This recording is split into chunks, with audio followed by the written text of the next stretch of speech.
Hello and welcome to DM but group tuition, a place for all the rankers. आज हम लेंगे गाला का paper number 1 और उसके जितने भी ऑब्जेक्टिव्स आते हैं आपको उन सब का आंसर यानी कि सॉल्यूशन के साथ मैं यानी कि डीएम सर आप सबके सामने उपस्थित दोबारा से हूं। तो चलिए शुरुआत करते हैं गाला पेपर नंबर 1 से। सबसे पहले शुरुआत किससे करते हैं? तो सबसे पहले शुरुआत करते हैं, read the following passage and answer the following question from the options given below।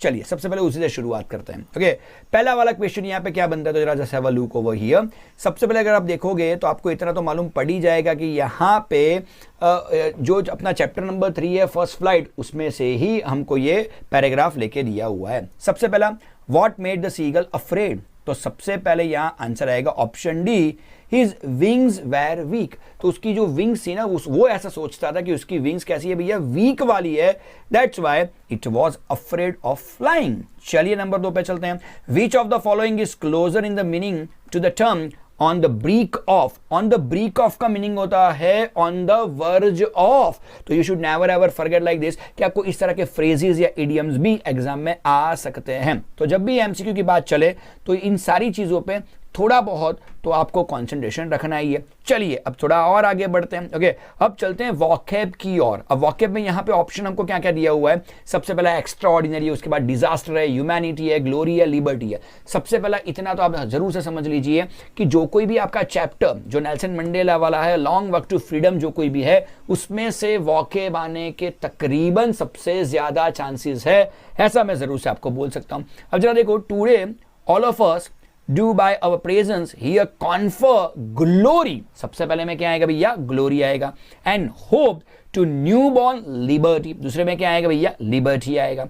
out of experience of N blank. अब देखो यहाँ पे ब्लैंक के आगे एन आर्टिकल दिया हुआ है। अब एन जो कोई भी है वो AEIOU के ही आगे लगता है, तो यहां बड़ा आसान हो जाएगा आपका जवाब। द ऑप्शन में से ले लेंगे एक्स्ट्रा ऑर्डिनरी। केवल एक्स्ट्रा ऑर्डिनरी एक ऐसा वर्ड था जिसके आगे एन आर्टिकल आ सकता है। ओके, उसके बाद आएगा ह्यूमन। यहां पे यू नो दैट वेल कि साउथ अफ्रीका में क्या हुआ था, क्या नहीं, हर कोई जानता है, दैट वाज ह्यूमन डिजास्टर। तो सबसे पहले में आता है glory, the second one is liberty, the third one is an extraordinary, fourth one is human disaster that lasted too long, must be born a society of which all humanity will be proud। लेकिन जो हुआ, Nelson Mandela जी यही बोलते कि जो हुआ उसे भूले जाओ, बस हमको इन सारी चीजों को भूल के अब कुछ इस तरह का देश बनाना है कि सारे विश्व को अपने पे गर्व हो जाए। तो ये बहुत बढ़िया वाला एक वॉकैब का पैराग्राफ गाला पेपर नंबर 1 में दिया हुआ है। आई होप आपको पूरा पता चल गया होगा। चलो थोड़ा और आगे बढ़ते हैं। Now we are going for the figures of speech. Okay,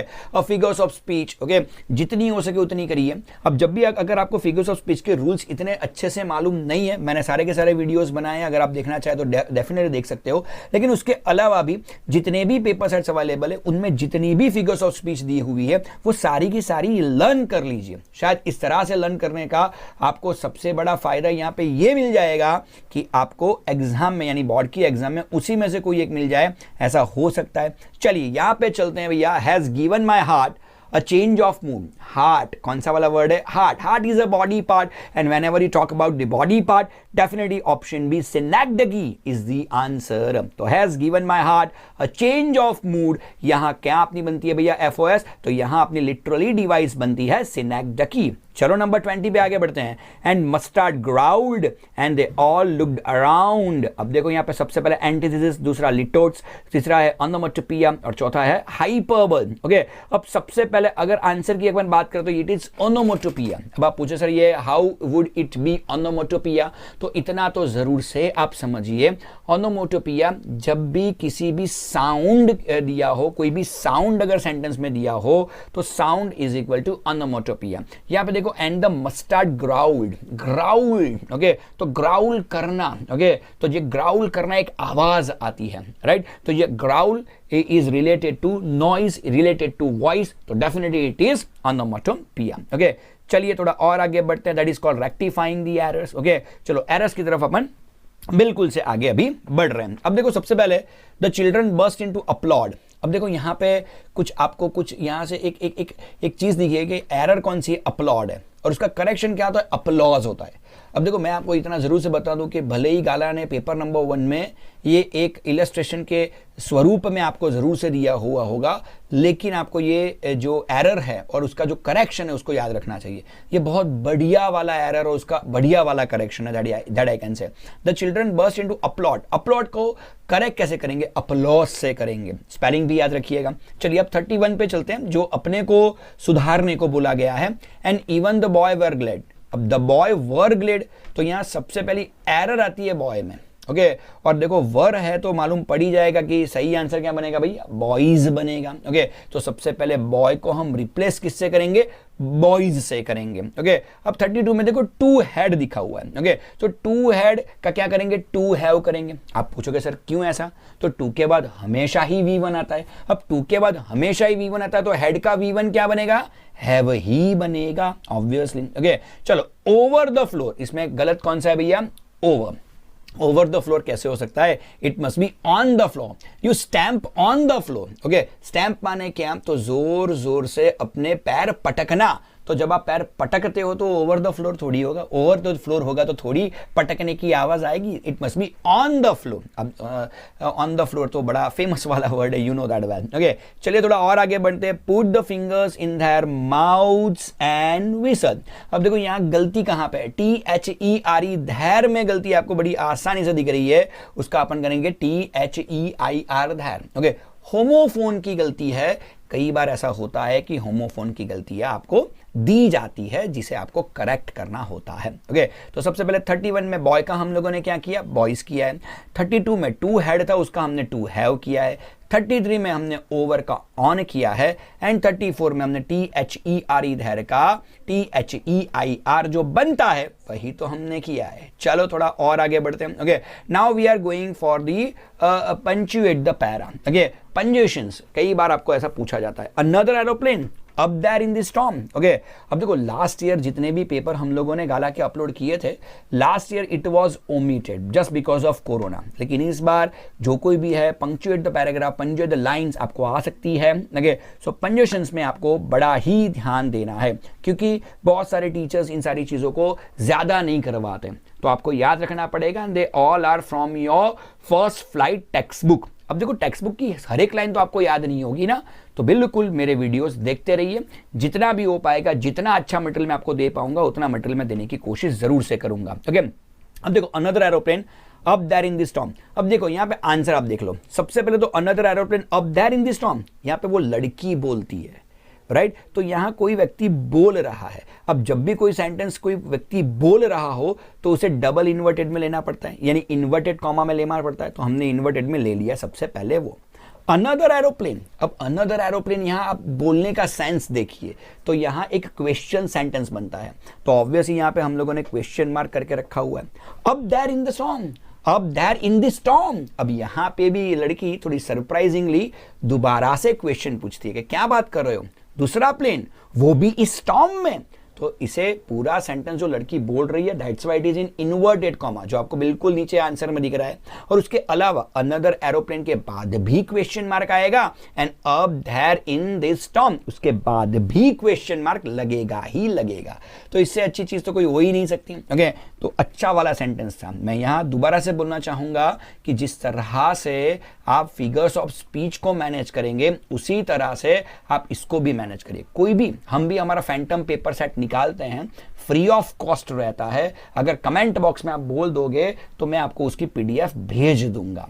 तो देखने वाली चीज ये है कि हम भी उसमें जो सबसे बेस्ट वाले लाइंस होते हैं ना टू पंक्चुएट, तो उसी को हम लोग देते हैं। तो आप भी क्या करो, जितने भी पेपर सेट्स मार्केट में अवेलेबल हैं उसमें जितनी भी लाइंस पंक्चुएट करने को बोली है वो सारी की सारी क्रैम करके साइड में रख दो। ओके हमने सबसे बेस्ट वाली लाइन हमारी फैंटम पेपर सेट में लिया हुआ है। बस कमेंट बॉक्स में केवल send me the PDF of Phantom. Okay, definitely I will upload in that description box of that video. मैं उस वीडियो के डिस्क्रिप्शन बॉक्स में फैंटम डाल दूंगा, लेकिन कमेंट जरूर से करना पड़ेगा। चलो थोड़ा और आगे बढ़ता है। दैट इज कॉल्ड प्रेपोजिशंस वाली ब्लैंक, यानी आर्टिकल और प्रेपोजिशंस की ब्लैंक आती है। दैट इज 40 to 42, यानी 3 ब्लैंक्स या 4 ब्लैंक्स आपको जरूर से देखने को वहां पे मिल जाएंगी। ओके, चलिए शुरुआत उसी से करते हैं। यहाँ तो 40 से 43 वाली ब्लैंक्स यहाँ पे आपको दिखेगी।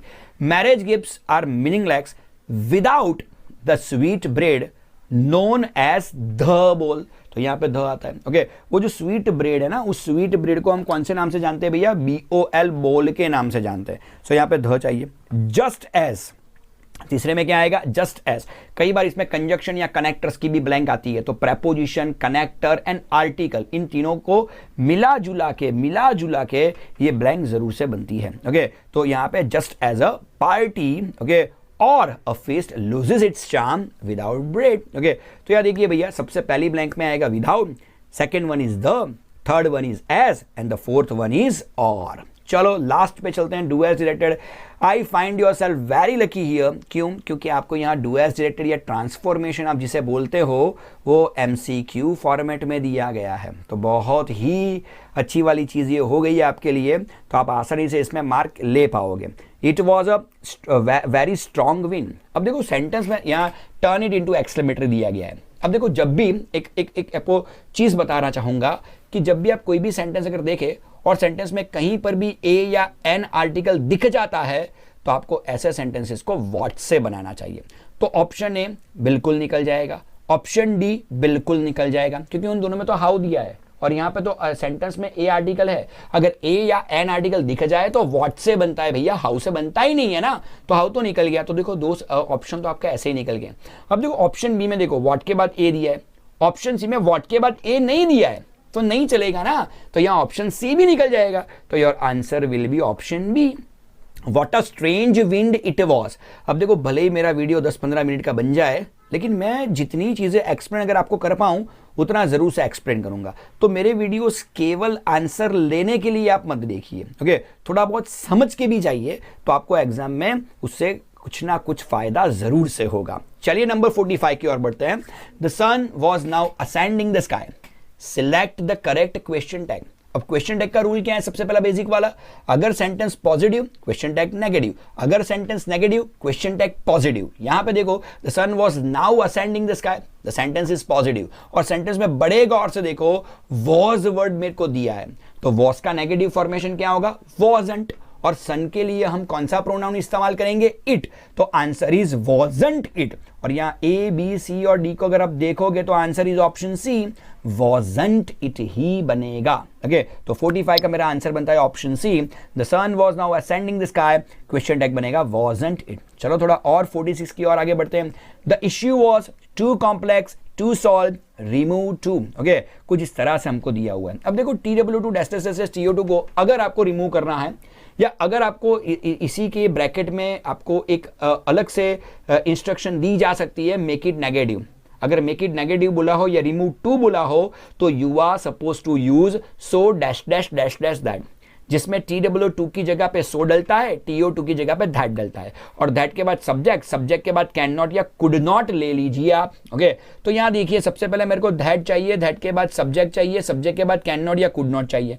तो ऑप्शन ए निकल गया, ऑप्शन बी भी निकल गया, ऑप्शन सी में कुड नॉट है, ऑप्शन डी में केवल कुड है। तो बड़े आराम से मालूम पड़ गया कि यहां आंसर मेरा बनता है ऑप्शन सी, क्योंकि दैट के बाद इट सब्जेक्ट जरूर से है, लेकिन देखने वाली चीज ये है कि उसके बाद कुड नॉट अगर होगा या तो कैन नॉट। यहां पास्ट टेंस है तो कुड नॉट दिया हुआ है, लेकिन प्रेजेंट टेंस होता तो शायद कैन नॉट होता, लेकिन कैन नॉट या कुड नॉट होना बड़ा जरूरी है, तभी रिमूव टू हो पाता है, यानी कि सो दैट का आप इस्तेमाल कर पाते हो। चलिए तो अब बढ़ते हैं 47 की ओर। The air was fresh and sweet, use क्या करना है? Not only but also. तो जरा गौर से देखिए, यहाँ एयर कैसी है? फ्रेश भी है और स्वीट भी है, और कुछ नहीं करना है। फ्रेश के आगे नॉट ओनली डालना है और एंड की जगह पे बट ऑल्सो डालना है। तो here my answer is option D, the air was not only fresh but also sweet. चलिए 40 और की ओर आगे बढ़ते हैं। I was pained that I was not able to thank them, यहां पे क्या यूज करने को बोला गया है? सो यूज करने को बोला गया है। अब सबसे पहले ऑप्शन सी और ऑप्शन डी तो निकल ही जाएंगे। क्यों भैया?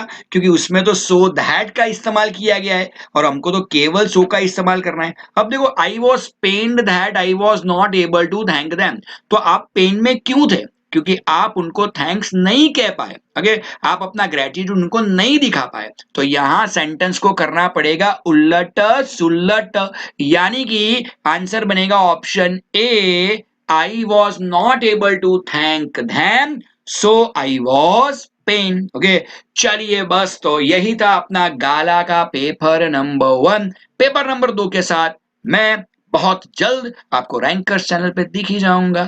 Thank you, bye.